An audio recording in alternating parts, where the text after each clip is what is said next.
খুলনায় নিত্যপণ্যের মূল্য এবং যোগান ঠিক রাখতে নিউ মার্কেট সহ আশপাশের বাজার তদারকি শুরু করেছে স্থানীয় প্রশাসন। রমজান উপলক্ষে সিটি কর্পোরেশনের প্রশাসক ও বিভাগীয় কমিশনার ফিরোজ সরকার এই উদ্যোগ গ্রহণ করেন।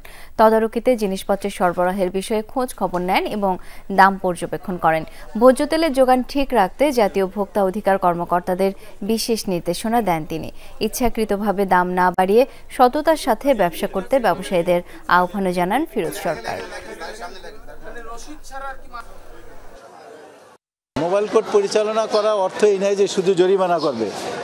আমরা একটা সচল রাখতে চাই, ভোক্তা যাতে সাহস পায় কোনো অনিয়ম হলে বলতে, এবং পাশাপাশি যারা বিক্রেতা তারা যাতে বুঝতে পারে যে আমরা সরকারি পর্যায়ে তাদেরকে কঠোর মনিটরিংয়ে রাখছি।